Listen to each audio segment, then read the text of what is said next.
नमस्कार प्यारे बच्चों, आशा है आप सभी अपने घर पर परिवार के साथ सकुशल होंगे। जैसा कि आप सब जानते हैं कि अब तक कक्षा 9 के सामाजिक विज्ञान विषय में कुल 41 वर्कशीट आ चुकी हैं। आज हम 10 अक्टूबर 2020 की वर्कशीट नंबर 42 के बारे में चर्चा करेंगे।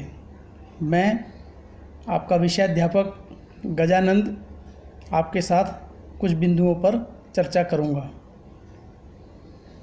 बच्चों, आज की वर्कशीट का अपना जो विषय है वो है न्यायपालिका। न्यायपालिका या जिसको हम लोग अदालतें, कोर्ट या और कचहरी आदि अनेक अलग अलग नामों से समाज में जानते हैं। आज उसकी संरचना, उसके कार्यक्षेत्र और उसके द्वारा किए जाने वाले कामों के बारे में इस वर्कशीट में हम संक्षेप में चर्चा करेंगे, क्योंकि इस पर एक एक बिंदु पर पूरे पीरियड लिए जा सकते हैं। इसलिए आज की वर्कशीट में केवल कुछ बिंदुओं को ही छुआ गया है। तो भारत में त्रिस्तरीय मतलब 3 स्तर पर न्याय व्यवस्था है, न्यायपालिका है, जिसको हम अदालत भी कहते हैं। तो 3 न्यायालय कौन कौन से हैं? तो सबसे नज़दीक जो हमारा होता है वो जिला स्तर पर जिला न्यायालय होता है। उसके ऊपर प्रत्येक राज्य में लगभग एक उस राज्य का न्यायालय होता है, जिसे हम उच्च न्यायालय बोलते हैं। जैसे दिल्ली में दिल्ली का उच्च न्यायालय, जिसे अंग्रेजी में हाई कोर्ट बोलते हैं। और पूरे देश में एक न्यायालय है जिसके अंदर पूरे देश के मामलों की सुनवाई हो सकती है। वो पूरे भारत में केवल एक है, जिसे हम सर्वोच्च न्यायालय कहते हैं, या जिसे अंग्रेजी में हम सुप्रीम कोर्ट भी कहते हैं। तो इस पूरी व्यवस्था को, तीनों प्रकार के न्यायालयों को मिलाकर न्यायपालिका बनती है, जिसमें सर्वोच्च न्यायालय, उच्च न्यायालय और जिला न्यायालय, ये तीनों न्यायालय मिलकर के न्यायपालिका का निर्माण करते हैं।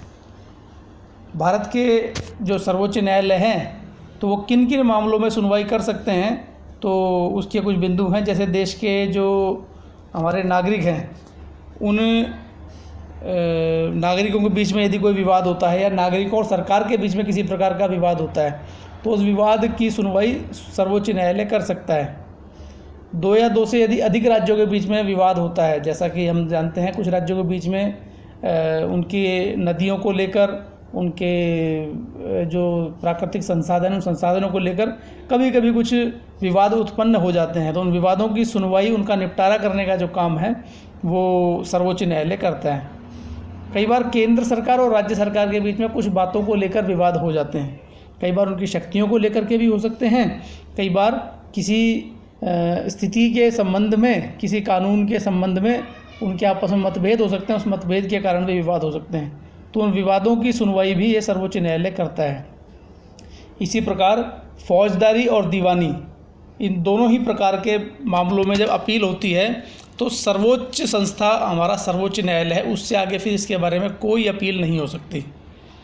और जो भी उच्च न्यायालय निर्णय देता है, उन निर्णयों से यदि दोनों में से कोई भी पक्ष संतुष्ट नहीं है, तो वो पक्ष उस फैसले के खिलाफ सर्वोच्च न्यायालय में अपील कर सकता है, अर्थात वहाँ पर जाकर के अपनी बात रख सकता है। फिर उस पर सर्वोच्च न्यायालय अपनी राय प्रकट करता है और एक फ़ैसला सुनाता है। तो भारत जैसे इस विशाल देश में, जहाँ पर हमारा जैसा कि हम जानते हैं कि पीछे संविधान वाले पाठ में भी हमने पढ़ा है कि भारत का संविधान दुनिया का सबसे बड़ा लिखित संविधान है। एक इतना बड़ा डॉक्यूमेंट हमारा है। तो उस डॉक्यूमेंट में, उस लिखित संविधान में भारत की न्यायपालिका की स्वतंत्रता को सुनिश्चित करने का भी भरपूर प्रयास किया गया है। तो न्यायपालिका की स्वतंत्रता का मतलब क्या है कि वो किसी के नियंत्रण में नहीं है। हमारे यहाँ पर शासन के 3 अंग हैं, न्यायपालिका, विधायिका और कार्यपालिका।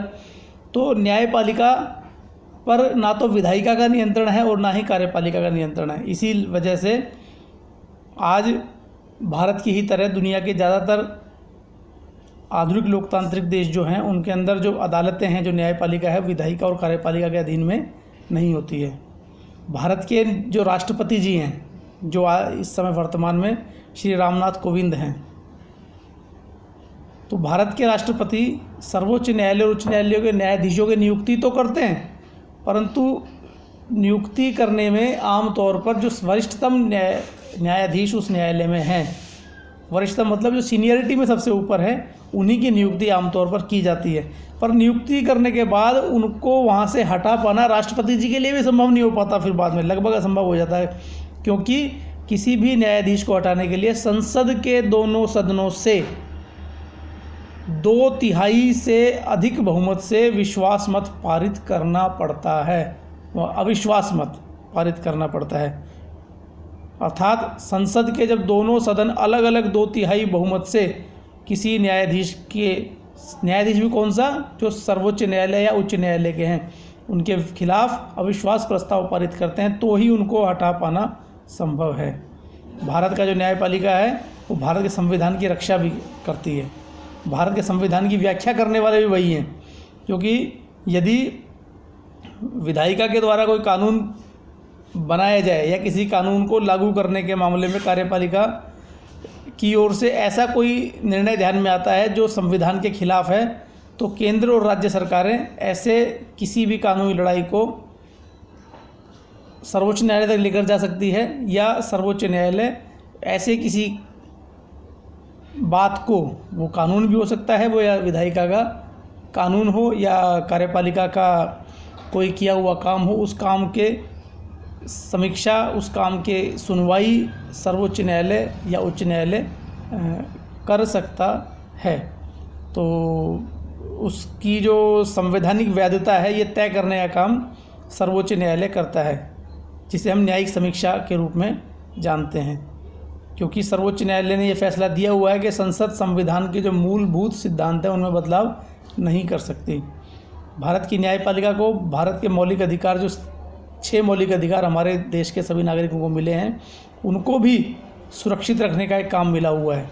क्योंकि यदि भारत के नागरिकों को मिले हुए 6 मौलिक अधिकारों में किसी प्रकार का कोई हनन होता है, उनसे कोई छीनने का प्रयास करता है, तो उसकी सुनवाई सीधे सर्वोच्च न्यायालय कर सकता है। चाहे तो उच्च न्यायालय में जाएं या सर्वोच्च न्यायालय में जाएं, अपने मौलिक अधिकारों के हनन की शिकायत को लेकर। हाल के सालों के अंदर हमने देखा है कि जिसको हम PIL बोलते हैं, पब्लिक इंटरेस्ट लिटिगेशन, या जिसको हम लोग कहते हैं जनहित याचिका, तो अनेक जनहित याचिकाओं में मानवाधिकार के संरक्षण के मामले में स्वयं आगे होकर सर्वोच्च न्यायालय ने और उच्च न्यायालयों ने, हमारी न्याय व्यवस्था ने आगे बढ़कर काम किया है, उस पर अपने सुनवाई की है और एक ऐसे अच्छे निर्णय समाज के सामने रखें जिससे समाज में सभी लोग सुरक्षित, समानता के साथ, स्वतंत्रता के साथ रह सकें। तो आज की वर्कशीट में हमने क्या क्या बिंदु आए, उन बिंदुओं की चर्चा की है। इसमें कुल मिलाकर 4 प्रश्न दिए गए हैं। पहला प्रश्न है, न्यायपालिका किसे कहते हैं? तो न्यायपालिका किसे कहते हैं, यदि इस प्रश्न को देखना है तो हमें सबसे प्रारंभ का जो भाग है, उस सबसे पहले के प्रारंभ के भाग में जाना होगा। तो हमारे देश भारत में विभिन्न स्तरों पर मौजूद अदालतों को सामूहिक रूप से न्यायपालिका कहा जाता है। न्यायपालिका में सर्वोच्च न्यायालय, राज्यों में उच्च न्यायालय, जिला न्यायालय और स्थानीय स्तर के न्यायालय सम्मिलित है। यहाँ तक पहले का प्रश्न का उत्तर हो जाएगा। दूसरा प्रश्न हमारा है, भारत के सर्वोच्च न्यायालय में किन मामलों की सुनवाई होती है? तो उसके लिए अलग से पूरा हेडिंग दिया गया है, भारत का सर्वोच्च न्यायालय इनमें से किसी भी विवाद पर सुनवाई कर सकता है। तो जो ये यहाँ पर 6 बिंदु दिए गए हैं, देश के नागरिकों के बीच विवाद, नागरिकों और सरकार के बीच विवाद, 2 या उससे अधिक राज्य सरकारों के बीच विवाद, केंद्र और राज्य सरकार के बीच विवाद, यह फौजदारी और दीवानी मामले में अपील के लिए सर्वोच्च संस्था है और यह उच्च न्यायालय के फैसले के खिलाफ भी सुनवाई कर सकता है। यहाँ तक ये जो भाग है इस वर्कशीट का, ये प्रश्न नंबर 2 का उत्तर है।